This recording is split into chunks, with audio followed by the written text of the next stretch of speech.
하나님 말씀을 보겠습니다. 출애굽기 11장 1절에서 10절 말씀 한 목소리로 10절까지 11장 1절에서 10절까지 한 목소리 읽도록 하겠습니다. 여호와께서 모세에게 이르시기를 내가 이제 한 가지 재앙을 바로와 애굽에 내린 후에야 그가 너희를 여기서 보낼지라. 그가 너희를 보낼 때에는 여기서 정령 다 쫓아내리니 백성에게 말하여 남녀로 각기 이웃들에게 은, 금, 폐물을 구하게 하라 하시더니 여호와께서 그 백성으로 애굽 사람의 은혜를 받게 하셨고 또 그 사람 모세는 애굽국에서 바로의 신하와 백성에게 심히 크게 배웠더라.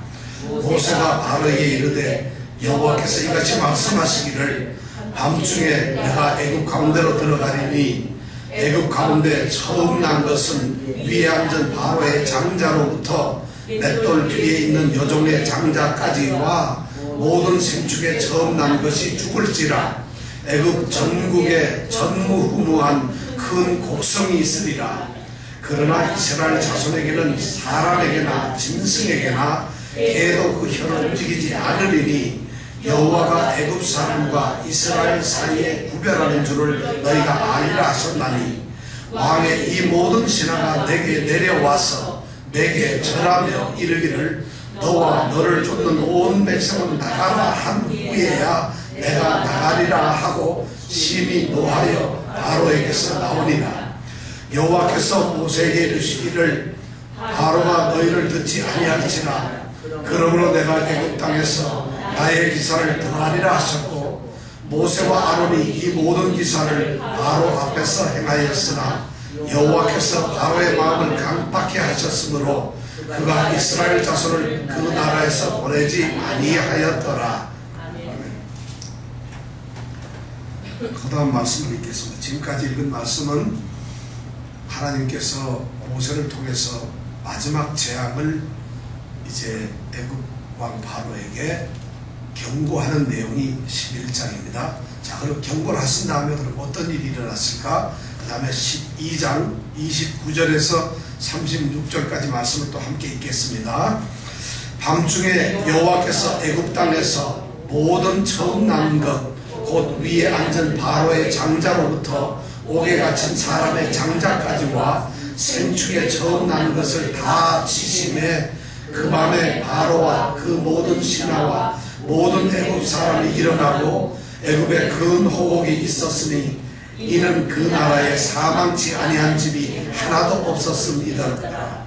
밤에 바로가 모세와 아론을 불러서 이르되 너희와 이스라엘 자손은 일어나 내 백성 가운데서 떠나서 너희의 말대로 가서 여호와를 섬기며 너희의 말대로 너희의 양도 소도 몰아가고 나를 위하여 축복하라 하며 애굽 사람들은 말하기를 우리가 다 죽은 자가 되도다 하고 백성을 재촉하여 그 지경에서 속히 보내려 하므로 백성이 발교되지 못한 반죽 담은 그릇을 옷에 싸서 어깨에 매니라. 이스라엘 자손이 모세의 말대로 하여 애굽 사람에게 은금 폐물과 의복을 구하매 여호와께서 애굽 사람으로 백성에게 은혜를 입히게 하사 그들의 구하는 대로 주게 하심으로 그들이 애굽 사람의 물품을 취하였더라. 아멘. 하나님께서 애굽 사람을 통해서 이스라엘 자손에게 뭐를 주셨다고요? 네? 어떻게? 정확하게 먼저 성경에? 네, 은금. 야, 이거 누구 이름 같지 않아요? 누구 이름 같지 않아요? 오은금 집사님. 야, 오은금 집사님 축하합니다. 성경에 이렇게 이름이 올라갔네요. 은금. 이런, 저는 뭐 이름이 늘 많이 올라가서 괜찮은데, 그래도 이렇게 가끔가다 이름이 올라가는 사람, 이런 사람 참 대단해요. 누구 여기 성경에 또 이름 모르는 사람 있습니까? 있습니까, 누구? 이름이 올린다는 게 그만큼 중요한데, 하여튼 오은금 집사님 축하합니다. 오늘 11장 말씀은 이제 이스라엘 백성들에게 하나님께서 그들을 애굽 땅으로부터 구원하시기 위해서 마지막으로 최후의 일격을 애굽 땅에 이제 내리는 그런 일이 이제 벌어지는 것이 마지막 이제 경고를 하는 거죠. 마지막 재앙이 뭐죠? 그러니까 장자를 초태생 처음 태어난 것, 그게 왕으로부터든 바로의 왕의 장자든 그 다음에 신하들의 장자이든 백성들의 장자이든 아니 짐승들 집에서 키우는 가축의 장자이든 다 어떻게 된다고요? 죽인다는 것이죠. 실제 바로의 왕의 이 바로의 아들이 죽었을 거예요? 안 죽었을 거예요? 예? 여러분 봤어요? 장자가 죽었을 거예요? 안 죽었을 거예요? 그래도 바로 왕의 아들은 그래도 살지 않았을까 하는데 실제로 그 당시 지금부터 그냥 우리 예수님이 오시기 전 기원전 14세기 15세기 이때 기록을 보면은 애굽 왕의 무덤에서 나온 기록에 보면은 왕이 그 당시에 바로 장자에게 왕을 넘기지 않고 전혀 다른 사람이 왕이 된 그런 기록이 있습니다. 무덤에 그런 기록이 나와요. 그건 그 사람들은 뭐 장자가 죽었다 이런 말 안 썼는데 거기에 보면 당연하게 맏아들이 왕이 되는데도 불구하고 그런 기록이 있다는 것이죠. 하나님께서는 우선 오늘 말씀해 보니까 이제 모세에게 말씀을 합니다. 자, 너희들이 이제 여기서 나오게 될 것인데 이스라엘 백성들에게 말을 해서 이웃에 있는 사람들에게 뭐를 은금을 취하라고 말합니다. 여기 보면 2절에 보면 백성에게 말하여 이렇게 되죠. 여기서 백성에게 말하라는 얘기는 큰 소리로 떠들면 저 사람들이 다 알잖아요. 살살살살 귀에다 대고 말하라 이런 뜻이에요. 그래서 귀에서 대고 말하고 이스라엘 백성들 자 이제 우리가 오늘 밤에 애굽에서 드디어 출발한다. 그러니까 애굽에 있는 모든 이웃들에게 은과 금을 달라고 그래라. 폐물과 의복과 모든 것을 달라고 그래라. 요구해라. 그렇게 요구하면 된다. 이런 말씀을 하는 거예요. 느닷없이 출발하는 건 좋은데 이런 것이 과연 이루어질까요? 오늘 성경 말씀에 보니까 아까 우리가 12장에 있는 말씀을 보니까 실제로 이스라엘 백성들은 많은 은금을 취했어요. 하나님께서는 모든 것을 약속대로 이렇게 주신다 이런 말씀이에요. 근데 은금을 왜 취했느냐? 왜 주게 만들었느냐? 이건 어떻게 보면은 이스라엘 백성들이 지금 이 애굽 땅에서 뭘로 살고 있죠? 종으로 살고 있어요. 종으로 살고 있는데 하나님께서 하나님의 백성을 특별히 선택을 하고 그들을 구원하기 위해서 이제 내 백성으로 선택을 했기 때문에 하나님이 택한 백성들에게는 종으로 살았지만 마땅히 그 대가를 받아야 된다는 것이죠. 우리 세상에도 그렇잖아요. 그 종으로 산 종살이가 지금 수백 년을 살았는데 거기에 한 대가를 주신다는 거죠. 이스라엘 백성들이 애굽 사람한테 은혜를 끼침을 받았다는 거죠. 근데 그들이 기꺼이 줬어요. 이들이 지금 잠시간 무슨 일이 일어나는지 모르지만 그냥 주는 것이요. 더군다나 여기에서 구하라 하는 이 말은 이 이웃들에게 은금을 구하라 하는 이 구하라는 말은 싸움을 해서 이긴 사람들이 이기면 뭐를 갖게 되죠? 전리품을 갖게 되는 것이죠. 이게 바로 전리품을 가지라는 것이죠. 이스라엘 백성들은 하나님의 뭐죠? 군대예요. 하나님께서 지금 바로 왕 애굽과 싸우시죠. 오늘 보니까 오늘 말씀을 보니까 지금까지는 9가지 재앙을 내릴 때 하나님께서는 모세와 아론의 팔과 지팡이를 이용하고 그들을 이용해서 사용하셔서 이기셨어요. 재앙을 내리셨어요. 그런데 11장 오늘 여기에 보니까 하나님께서는 밤중에 여호와께서 직접 가신다는 거죠. 이제 하나님께서는 이 싸움에서 지금까지는 모세와 아론을 시켰지만 이제는 하나님께서 직접 싸움을 하세요. 우리 12장에 가면 또 그 말씀을 또 보게 됩니다. 하나님이 직접 싸움을 하신다. 그래서 하나님께서 그 싸움을 어떻게 하시다? 이길 거예요. 그럼 이긴 우리 백성들은 군대는 이스라엘 군대인데 싸움은 하나도 안 하고 하나님 싸움을 구경만 했어요. 하나님이 10번째 재앙까지 내리시면서 그 재앙에서 이루어내는 이 바로를 두렵게 만들고 끝까지 패배하도록 만드는 하나님의 싸움, 하나님의 전쟁을 이스라엘 군대들, 이 백성들은 그냥 구경만 하는 거죠. 그런데도 불구하고 하나님께서는 그 백성들에게 전리품을 허락하신다는 것이죠. 우리 믿는 사람들에게 바로 이런 것이 필요해요. 믿는 사람들에게는 하나님의 말씀만 따르고 하나님의 선택된 백성이 되면 하나님께서는 반드시 모든 것을 주신다는 말씀.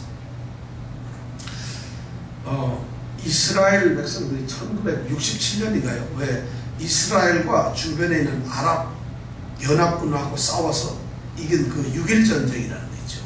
6.1 전쟁. 67년도에 있었어요. 67년도 이러는 우리 조한 전도사님은 내가 태어나기 이전의 역사구나 이렇게 생각하지. 67년도. 뭐 장윤정 자매도 가만히 있지만 사실 옛날 얘기죠. 자, 67년도에 이스라엘이 1948년도에 독립을 할 독립국가 세웠죠. 그래가지고 거기에 세웠는데 주변에 있는 아랍 나라들하고 싸웠어요. 이 이스마엘 후손들하고 이삭의 후손들은 늘 싸웠어요. 그러니까 주변에는 요즘에도 뭐 우리가 팔레스타인 지역은 맨날 싸웠는데 67년도에 주변에 있는 모든 아랍 군대들이 나라들이 연합을 했어요. 그 당시 뭐 8개국에 10개국에 넘었어요. 근데 그 나라와 이스라엘 혼자 그 당시 인구가 600만, 한 500만 되는 나라와 전쟁이 붙었어요. 여기는 억명이 넘어요. 수억 명이 넘어요. 그런데 전쟁이 붙었는데 6일 만에 이스라엘이 이겼어요. 싸움을 했는데 뭐 이스라엘이 그 좁은 땅덩어리에서 전부 포위해가지고 공격을 하는데 6일 만에 전부 다 항복시키고 전쟁이 휴전이 다 끝났어요. 그래서 6.1 전쟁이라고 우리가 보통 얘기를 하는 거예요. 그래서 이런 전쟁이 끝났을 때 그 당시에 이 이스라엘의 이 총리가 누구냐면은 수상이 백인이라고 하는 사람이 있어요. 백인 수상이 있었는데 이 미국 기자가 가서 물어봤어요. 어떻게 이스라엘은 6일 만에 이 아랍 연합 군대를 이길 수가 있었느냐. 그때 이 백인 수상이 아주 굉장히 위대한 말을 했어요. 뭐라 했는가. 우리 이 지도자들은, 군인들은 절대 이런 명령은 내리지 않습니다. 그래서 그게 무슨 명령입니까? 그 명령은 바로 앞으로 가라 이런 말을 절대 내리지 않는다는 거죠. 아니 군대 보고 앞으로 가란 말을 안 하면 어떻게 이겨요? 앞으로 가란 말을 절대 안 했다는 것이에요. 그러니까 이 기자가 더 궁금하니까 아니 그러면 도대체 이스라엘 군대는 뭐라고 명령을 합니까? 그때 대답이 뭐냐면 우리는 나를 따르라 이런 명령을 내립니다. 굉장히 의미 있는 얘기예요. 지휘자들이, 지도자들이 앞장을 서는 거예요. 뒤에 서가지고 나를 따르라 그럴 수는 없잖아요. 앞장을 서야만 나를 따르란 말을 하는 건데 앞으로 가라 이 말은 뒤에 서서도 앞으로 가라 할 수 있어요. 그러니까 지도자들이나 이 지휘관들이 솔선수범을 하는 거예요. 모든 사람. 그래서 그들이 내리는 명령은 나를 따르라 이런 명령은 없다는 것이에요. 그러니까 이길 수밖에 없다는 것이죠. 우리 예수 믿는 사람은 어떻게 해야 돼요? 예수님만 따라가야 돼요. 오늘 보니까 모세와 아론은 이스라엘 백성들은 하나님이 싸우시고 하나님이 말씀한 대로 하나님이 한 대로 그대로 가서 전하기만 하는 거예요. 모세야 아론아 너희들 이렇게 해서 이런 재앙이 내린다고 경고해라. 가서 경고해요. 그리고 팔 들어라. 팔 들고 애국 땅을 향해서 얘기하라. 그러면 재앙이 내리는 거예요. 그럼 바로 꼼짝 못해요. 이런 것이 9번이나 반복되고 이제 10번째 마지막 재앙이 바로 그것인데 그것조차도 구경만 하고 하나님이 하신 걸 보는 것이에요. 출애굽의 역사는 이스라엘 백성들이 무슨 전쟁을 하거나 애를 쓴 게 아니에요. 오로지 하나님께서 모든 것을 이루어내시고 하나님께서 싸워서 하나님이 끌어내시는 거예요. 출애굽은 뭐예요? 애굽이라는 거예요. 우리가 이 세상에 살면서 죄악 가운데 있는 거잖아요. 우리 죄악 가운데서 우리가 해방되고 죄에서 벗어나는 건 우리가 뭘 잘해서가 아니고 어떻게 하나님의 은혜라는 것이에요. 출애굽 이 사건에서 우리는 바로 그런 것을 알 수가 있어요. 이것이 1절서부터 3절까지의 내용이에요. 그 다음에 4절부터 8절까지 있는 말씀에는 드디어 바로에게 이야기를 합니다.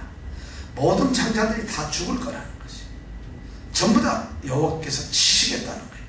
그것이 바로처럼 높은 보좌에 앉은 왕이든 아니면 오늘 보니까 맷돌 뭐라고 그랬죠? 네? 맷돌 뒤에 있는 자. 맷돌이라는 건 뭐냐면 지금 옛날에 보면은 무슨 큰 문이라든가 감옥 이런 걸 돌리기 위해서 왜 우리 그 당시 영화 보면 큰 뭐 문을 이렇게 돌리는 맷돌 이걸 맷돌이라고 그랬는데 그 뒤에서 돌리는 사람은 누가 돌리겠어요? 종들, 노예들이. 그러니까 제일 천민을 말하는 그런 천민들의 맏아들까지도 참 하나님은 굉장히 두려운 분이에요. 왜냐하면 애굽 바로가 말을 안 들으니까 그 바로에게 속한 모든 것은 전부 진멸하겠다. 이 맏아들을 죽이겠다는 얘기는 여러분 가만히 생각하세요. 지금 자기 맏아들 없는 사람, 우리 김진아 집사님은 난 아들이 없으니까 괜찮구나 이러는데 초태생을 준다. 맏아들을 죽인다는 것이에요. 얼마나 이것이 만약 애국본데 애국 사람들에게 이런 징벌이 내린다고 상상을 해보세요. 그걸 믿을 수가 있겠어요? 얼마나 두려운 일, 그 일을 하겠다는 거예요. 그런데 실제 그 일이 벌어졌다는 것이죠. 장자를 죽인다는 얘기는 장자는 자기의 모든 이 당시 애국은 장자 상속권이나 장자의 이 우월권 그런 것이 있어요. 우리도 맏아들 장자에 대한 특별한 권리를 주잖아요. 애국은 그게 더 심했어요. 그러니까 애국 이 시대의 장자라고 한다면 결국은 가문의 모든 것입니다. 그러니까 한 집안을 완전히 폐퇴시키겠다는 이런 뜻이 하나님께는 있는 것입니다. 하나님께서 그 일을 하셨어요.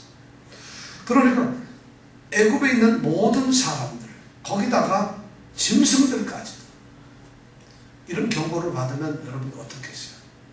항복해야죠. 그런데 애굽이 이 바로는 항복을 안 했다는 것이에요. 그러면서 오히려 더 의기양양하게 그것을 거절하고 있었다는 것이죠. 그런데 하나님께서는 모세에게 그런 말을 하면서 더 중요한 것은 바로에게 말을 하면서 잘 들어라. 너희들이 이제 이렇게 곡소리 난다. 전국에서 전무후무한 옛날에도 없었고 앞으로도 이런 건 없는데 곡소리 나는 일이 일어나는데 네가 알아야 될 것은 이스라엘은 어떻다? 우리는 괜찮다는 것이. 이스라엘 7절에 보니까 그러나 이스라엘 자손에게는 사람에게나 짐승에게나 사람이 있고 짐승이 있는데 개가 그 혀를 어떻게 움직이죠? 개가 혀를 안 움직이면 어떻게 되는 거예요? 소리가 안 나요. 이 말은 무슨 말이냐면 이스라엘 백성들이 살고 있는 그 땅에는 사람이든 짐승이든 개가 소리를 안 낼 정도라면 얼마나 고요하다는 거예요. 지금 애국 땅에는 어떻게 곡소리가 전국에서 흩어지는데 흔하리고 곡소리가 나는데 곡소리 들리는데 이 이스라엘 백성들이 살고 있는 땅에는 개소리조차도 안 나는 조용한 평온이 있다는 거죠. 왜? 하나님께서는 애굽 사람과 이스라엘 사람을 구별하시죠. 구별이라는 이 말, 오늘날 이 구별이라는 말이 우리가 그리스도인들은 이 구별이라는 말을 들을 때에 기뻐해야 돼요. 감격해야 돼요. 요즘 오늘날 이 세상에는 남녀 평등, 모든 사람이 민주주의가 되다 보니까 모든 사람이 다 한 표, 하나의 권리, 동등한 평등함을 가지고 있어요. 그러다 보니까 남녀가 모두가 동등한 조건에서 모든 것을 다 하고 있어요. 그리고 모든 빈부귀천도 없이 모두가 평등하다. 그래서 이 평등의 사상이 있는데 하나님께서는 그 평등 사상을 원치 않았어요. 평등한 것을 원치 않았어요. 구별을 오히려 원하신다는 것이에요. 그럼 하나님은 도대체 민주주의자이신 분이 아닌가? 그렇진 않죠. 하나님께서도 평등을 만인이 평등한 걸 원하시는데 그 하나님의 평등은 어떤 거냐면 이미 구별된 속에서의 평등이라는 거죠. 그리스도 안에 있는 사람들은 그 안에 있는 사람끼리 평등하다는 거죠. 이것이 하나님이 말하는 구별이라는 개념이에요. 그렇지만 하나님은 세상에서 반드시 구별해요. 이 세상에는 비나 햇볕이나 하는 이런 단순한 은총을 받으면서 살아간 사람들이 많아요. 돈이라든가 먹을 거라든가 뭐 자식이라든가 또는 뭐 직업이라든가 이런 보통 하나님이 주시는 그러한 일반 은총을 받고만 살아가는 사람들이 있다는 것이죠. 그런데 하나님은 그러한 세상 중에 그러한 사람 중에서 특별히 어떤 사람들을 구별을 했어요. 당연히 그런 게 있지만 그 중에서 구별해서 어떤 걸 주신다고? 그리스도 안에서 구원을 주는 생명을 주는 사람을 구별했다. 그것이 누구냐면 바로 그리스도인이고 성도라는 거예요. 애굽 땅에 살고 있는 사람들이 애굽 사람도 있고 이스라엘 사람들이 있지만 이스라엘 사람은 내 백성이 되듯이 이 땅에 살고서 똑같이 세상처럼 살아가는 사람들 중에서도 하나님은 내 백성이 있다는 것이에요. 진정한 이스라엘이 있다는 것이에요. 그걸 하나님은 구별하시는 거예요. 이런 구별이 없다면 우리 하나님 왜 믿겠어요? 이런 구별이 없는 하나님이라면 그 하나님은 결코 공의의 하나님이 아니에요. 하나님은 공의로우신 하나님인데 바로 그러한 구별을 하시겠다는 것이에요. 그런데 우리 믿는 사람들 요즘에 보면 구별을 싫어해요. 그냥 차라리 세상에서 예수 믿는 사람들조차도 어디 가서 세상에 딱 앉아가지고 예수 믿으면 아니요 나 교회 안 다녀. 그런 원래 성경 책사 감추고 교회로 온다. 이런 사람도 있어요.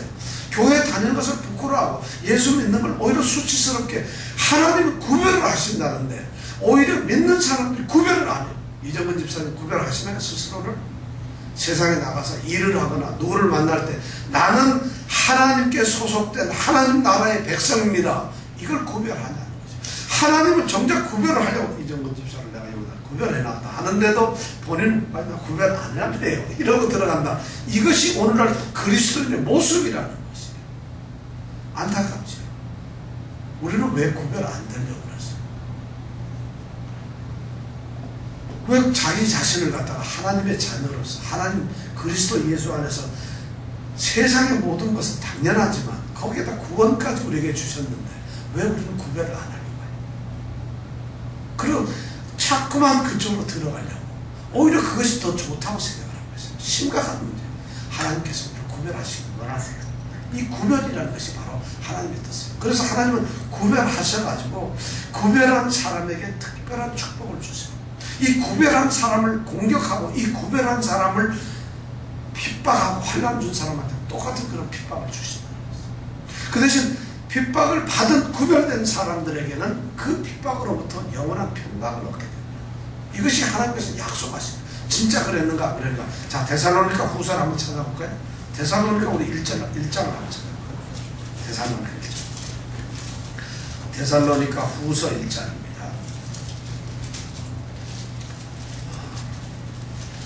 보면 하나님께서 어떻게 도대체 구분을 하시는가? 데살로니가 후서 신약 성경 333페이지가 됩니다. 자, 1장 3절서부터 한번 읽어보겠습니다.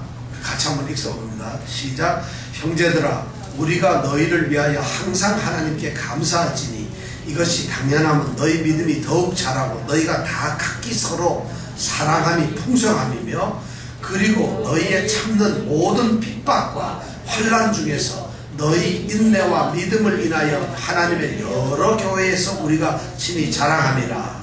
자 5절 읽어보겠습니다.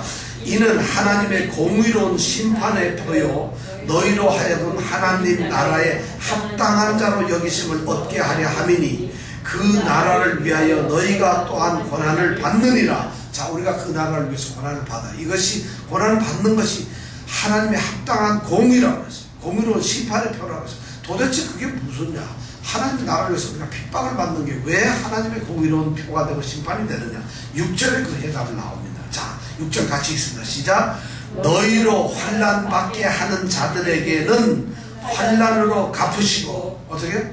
너희에게 환난 받게 하는 자들 우리에게 환난을 주는 자들이다. 그런 사람들에게는 뭘로? 환난으로 갚으신다. 그 다음 7절에 보면 자 다시 환난 받는 너희에게는 우리와 함께 안식으로 갚으시는 것이 하나님의 공의시니 주 예수께서 저의 능력의 천사들과 함께 하늘로부터 불꽃 중에 나타내실 때에 하나님을 모르는 자들과 우리 주 예수의 복음을 복종치 않는 자들에게 형벌을 주시리니 이런 자들이 주의 얼굴과 그의 힘의 영광을 떠나 영원한 멸망의 형벌을 받으리로다. 자, 벌을 받는 사람들 우리에게 여기서 환난 받는 너희라는 게 너희라는 것은 우리를 성도를 얘기해요. 성도에게 환난을 끼치는 모든 것들 그것들 다 심판을 받는다는 거죠. 이 말씀은 우리는 환난을 받는지만은 환난을 끼치는 사람들은 자기가 세상에서 이기는 것 같아요. 더 나은 것 같고 세상이 예수 믿고 그리스도 안에 있는 사람들에게 고통을 주고 뭔가 일이 안 되는 것이 더 이긴 것처럼 보이지만 실제로 그들은 최종적으로는 환난을 받는다는 것이에요. 근데 환난 받은 우리는 거꾸로 영원한 안식에 들어간다는 것이에요. 이것을 뭐라고요? 하나님의 공의시라는 것이에요. 하나님께서 그렇게 공평하십니다. 바로 여기서 하나님께서 구별하신다는 거예요. 오늘 이스라엘 백성과 애굽 백성을 다 구별하세요. 여러분들 우리가 바로 애굽 백성이란 죄 가운데 있는 사람이에요. 그 다음에 이스라엘 백성들은 죄로부터 해방되고 구원되는 출애굽되는 이스라엘 백성이에요. 그럼 우리가 이스라엘 백성 중에 있다면 하나님께서는 우리를 애굽 땅에서부터 구별하신다. 애굽 땅이란 죄 있는 이 세상에서 구별하신다. 이 구별의식을 가져라는 거지. 이것이 바로 우리가 갖는 영적 자존심이에요. 은혜 속에서 살아가는 사람들은 은혜를 바로 누리면서 정말 은혜 속에서 우리가 이런 것을 가져야 된다는 거지. 이것이 없으면 안 돼. 우리는 세상으로부터 믿는 사람들은 한 사람 한 사람이 구별되어야 돼. 구별이 안 되면 안 된다는 거지. 그런데 실제로 여러분들 구별되세요? 여러분 구별되세요? 여러분들이 세상 사는 데서 그리스도의 향기가 드러나세요. 그리스도께서 편지를 그리스도께서 전하는 그 복음의 편지를 가지고 여러분들이 전하는 사신들이 되고 있으시냐? 정말 저 사람이 딱 있으면 아 그리스도 냄새 때문에 그리스도의 향기 때문에 죽겠다 이런 말을 우리를 통해서 듣느냐? 그런 것이 느껴지나? 전혀 아니네. 우리 배은경 집사님 이러세요.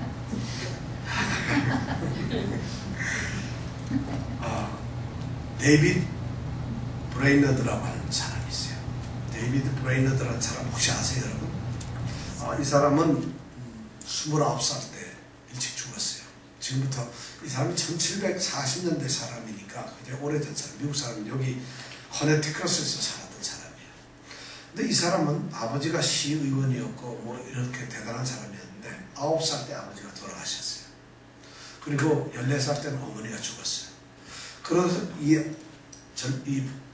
데이빗은 우울증에 걸려가지고 심각한 우울증 환자로 살았어요. 근데 공부를 잘해가지고 예일대학을 들어갔어요. 예일대학교 신학부를 다녔는데 그 당시에 다녔는데 3학년 때 교수님한테 좀 뭐 한 소리를 해가지고 싫은 소리를 하고 그래가지고 퇴학을 당했어요. 그리고 이 사람은 그때서부터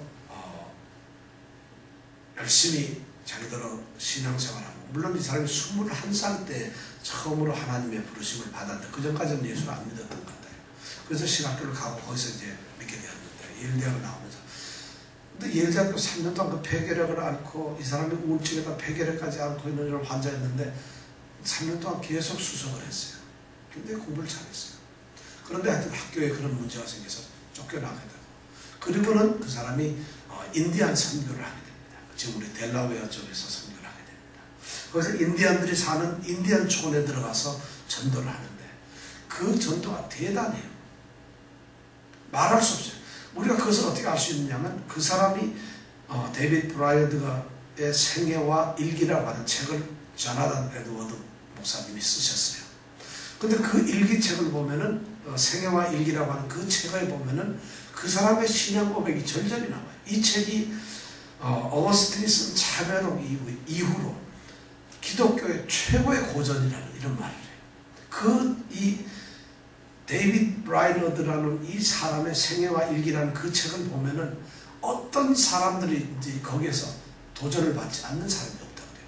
오죽하면 로이드 존스 목사님 같은 분은 그 책을 목사들이 만약 읽고서 거기에서 깨닫지 않거나 거기에 충격을 받지 않는다면 그 사람은 가짜 목사다 할 정도로 그렇게 훌륭한 책을 일기를 썼어요.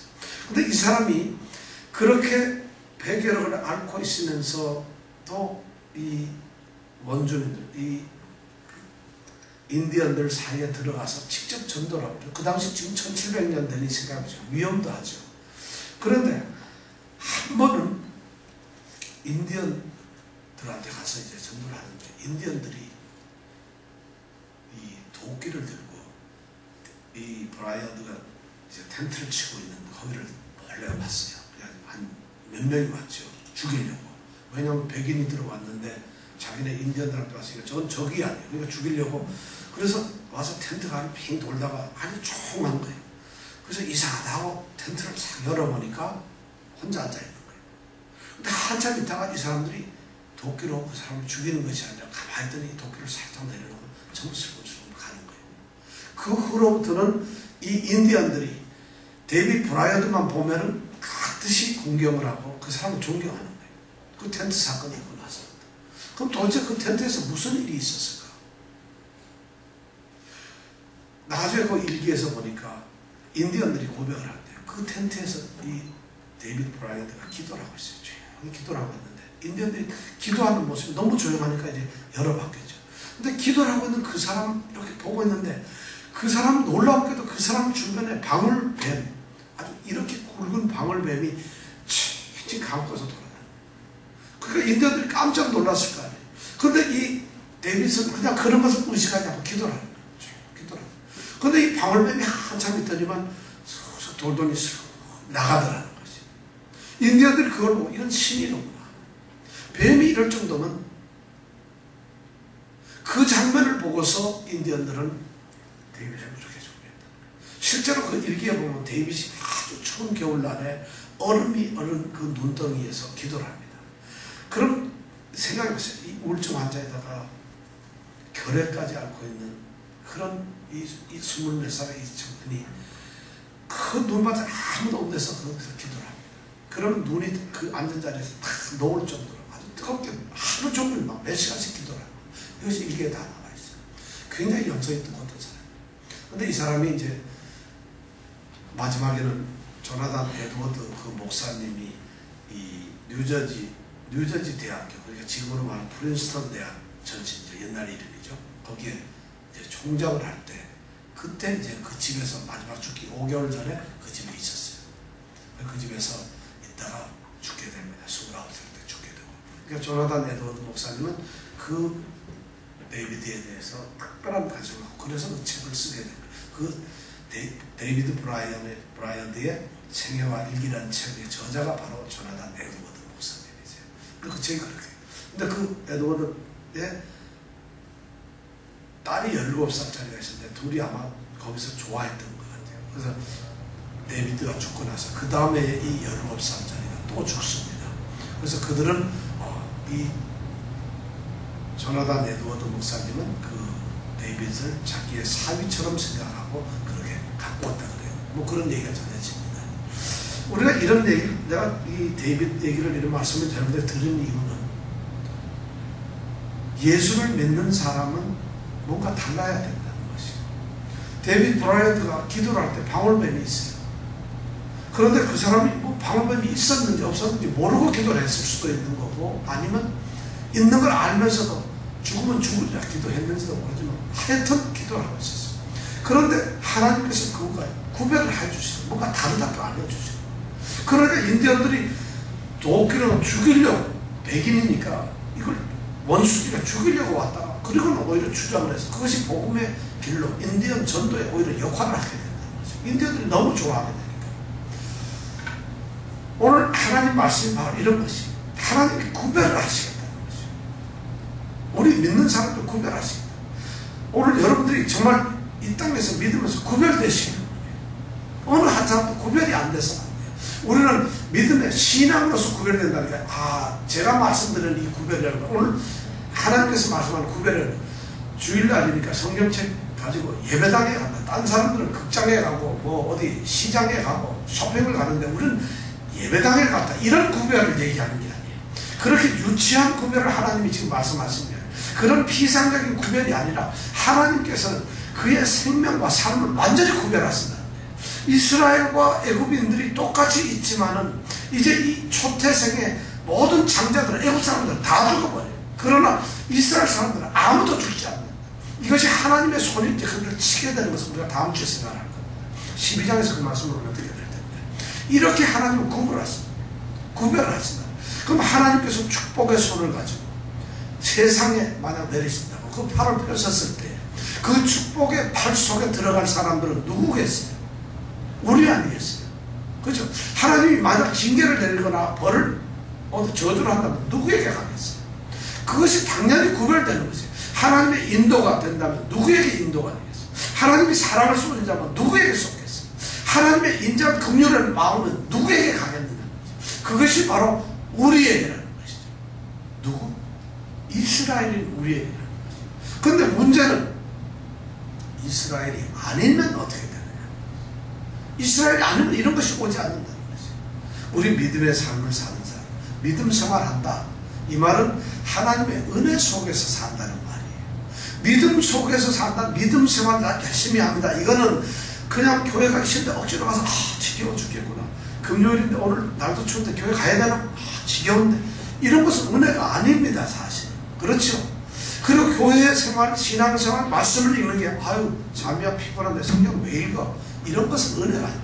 믿음 생활이라는 것은 하나님께서 은혜로 너희들 내가 보살피겠다. 나의 은혜가, 나의 사랑이 너희 가운데 가득히 있겠다. 은혜가 넘치는 그런 속에 있는 것을 보고 우리는 신앙생활이라는 거예요. 신앙생활이라는 게 그게 아니면, 신앙생활이라는 말은 우리가 믿음 이러면 너무 여러 가지 의미를 가지고, 우리는 믿음 그러면은 너무 좁은 생각을 가지고 있어요. 믿음은 우리에게 그런 것이 아니라는 거죠. 믿음은 하나님이 우리를 부르신 것, 우리가 회개하는 것, 우리가 하나님을 예수 그리스도를 영접하는 것, 우리가 아들이 되는 것, 그리고 우리가 거룩한 삶을 살아가는 것, 하나님의 은혜 속에서 우리가 모든 것이 이루어져 가는 것, 이런 것 전체 통틀어서 신앙생활이라 한다는 거죠. 그런 믿음의 삶을 살았을 때 그 믿음의 결과로 우리가 뭐를? 구원을 얻는 것. 하나님의 참. 근데 우리는 믿음 생활을 너무 세상적인 생활과 구분을 너무 그럴 때도 구별을 잘하네요. 그래가지고 교회 나오고 헌금 좀 하고 교회 가서 봉사 열심히 하면 이러면 신앙이 좋고 믿음 생활 잘했다는데 천만의 말씀이에요. 구별이라는 건 그런 것이 아니라는 것이에요. 믿음 생활이라는 것이에요. 그러니까 그런 것이 없기 때문에 세상에서 가 있거나 직장 생활하거나 또는 어디 뭐 일터에 가 있거나 아니면 학교에 있을 때 거기에는 갑자기 믿음의 생활이 없어진 거예요. 똑같이 세상이 되어버리니까 걱정도 생기고 근심도 생기는데 하나님께서는 어디에서나 우리를 은혜 가운데서 보살피고 있다. 이것이 바로 믿는 자들이 누리는 은혜의 생활이라는 것입니다.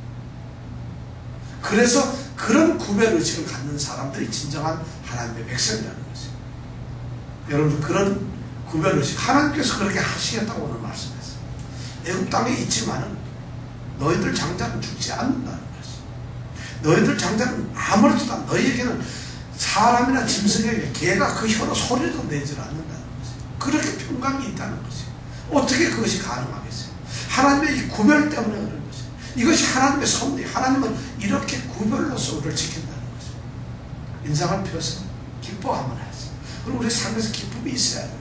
왜냐하면 기쁨이란 은혜 속에 있는 사람들에게 드러나는 자연적인 표현이라. 주머니에 돈이 지난번 누가 뭐 복권을 얼마짜리 큰 거 터졌지 그죠? 그게 됐다면 인상 쓰고 있는 사람이 있겠어요? 슬퍼하는 사람이 있겠어요? 뭐든지 내게 기쁨이 있으면 그 기쁨이 표현되게 하는 이 구별된 사람들의 표정은 삶은 달라질 수밖에 없다는 거죠. 근데 오늘 하나님께서는 이 출애굽기 11장을 통해서 분명하게 말씀하기를 이스라엘은 내 백성이기 때문에 구별하고 그들만을 해방시키겠다는 거죠. 그래서 이 바로라임 철저하게 모두 다 나가게 하겠다는 거죠. 더군다나 은금까지 주어가면서 이것이 하나님께서 구별의 모든 표시예요. 생명도 구원해 주죠. 애굽 땅에서 나가게 해주죠. 거기다가 보너스로 가져가죠. 물론 그들은 나중에 그걸 가지고 성막을 짓는 데 사용을 하게 됩니다.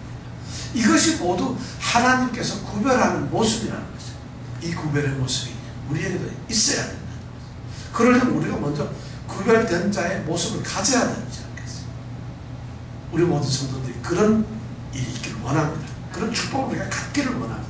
자, 이제는 이제부터 나가기만 하면 우리는 구별이 됩니다. 누가 말해도 나는 예수를 믿는 사람이다.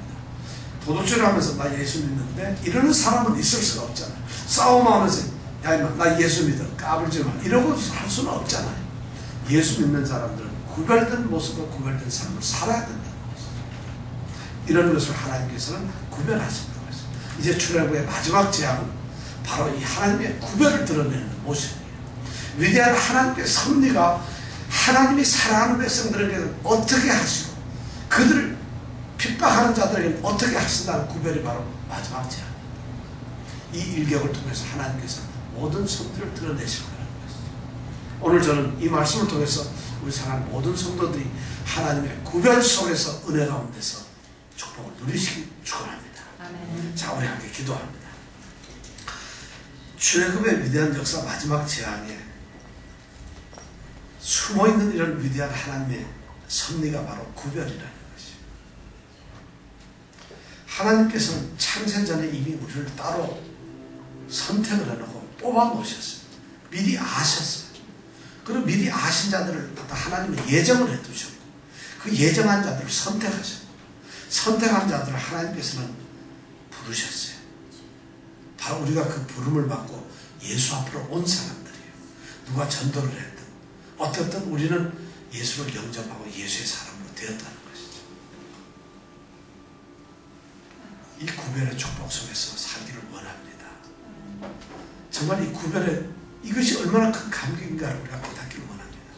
하나님을 제대로 안다면, 예수 그리스도를 제대로 알고 있는 사람이라고 한다면, 그리고 그 예수로부터 온 축복이 우리가 구원을 받았다는 것이 도대체 무엇인지를 아는 사람이라면 이 구별의 감격을 모를 수가 없어요. 만약 모른다면 그건 거짓 성도예요. 그렇게 소중한 걸 가지고 있으면서도 구별의 감격이 없다는 것은 있을 수가 없는 거예요. 눈 속에 있으면서 눈을 하나도 안 맞을 수는 없잖아요. 비 속에 있으면서 비를 하나도 안 맞을 수 있나요? 은혜 속에 있으면서 은혜를 모르고 어떻게 살 수가 있나요? 그런데 우리는 이 구별의식이 사실 없어요. 왜냐하면 우리는 한 번도 이것을 갖다가 정말 가슴으로 느껴보질 않았기 때문에 우리의 신앙이 얼마나 형식적인지 몰라요. 얼마나 습관적인지 몰라요. 그러면서도 우리 교회를 와요. 교회를 설교 들으러 오지 마세요. 교회를 주일 지켜야 되니까 오지 마세요.